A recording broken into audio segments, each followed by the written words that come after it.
Good afternoon. So this is video 2 on the 85 C10 short bed.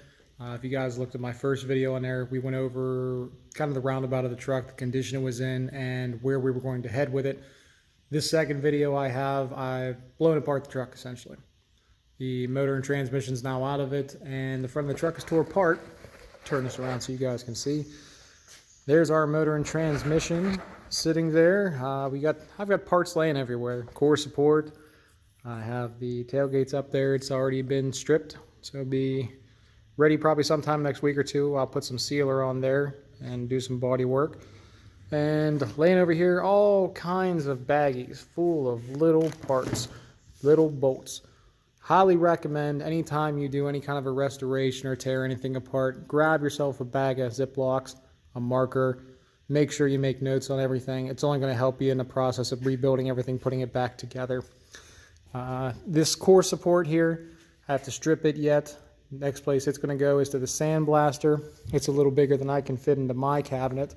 Items like the battery tray I took out, I'm going to be able to take care of myself. I have a little sandblasting cabinet actually back there. And here's the front of the truck. Like I showed you guys in the first video, down below the cross member, it's covered in probably 1/4 inch of grime. Like, I probably need to get a putty knife and just start scraping. What I'm going to do is get everything sealed up here. We're going to replace the clamshells for the motor mounts and replace them so bushings are new. And once we get all this cleaned and power washed in the bottom of the cab, we're going to take off the suspension parts, the upper lower control arms. I'm going to replace the cross shafts and the bushings, the ball joints, of course the tie rods, the lower control arm. We're going to take all that stuff off, clean it real good, sandblast it, replace them movable parts, and put them back on the vehicle with the new lowering springs and spindles.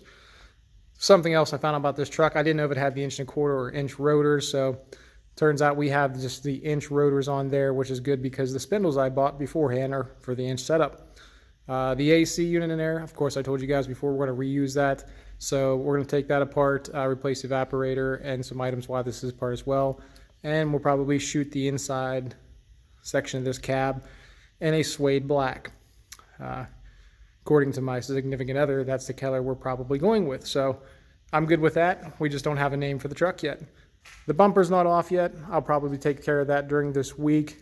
And that'll give me a chance to get up underneath there with a wire wheel and start really going to town on this thing and really cleaning it up. Like I said, I really want it to be a nice driver, but I want to make sure it's saved from rust and rot going down the road. It'll be a good truck for anybody if we don't decide to keep it. Coming to the back of the truck, of course you guys know we had the bed off already. The bed's sitting over on the other side of my shop, and I told you guys there were some issues with some of the body stuff on here. The inner fenders, took them out, and as you can see, they're pretty worse for wear. All rotted out, both sides of those. Luckily, we had a swap meet this past weekend that her and I attended, and we were lucky enough to find a gentleman who was dismantling a few trucks from Nevada. So I have a really nice set of OEM 81 to 87 inner fenders. He also had a beautiful left side fender, and the right side fender was actually still good on this truck. So I'm good with my fenders, and I'm good with my inner fenders now.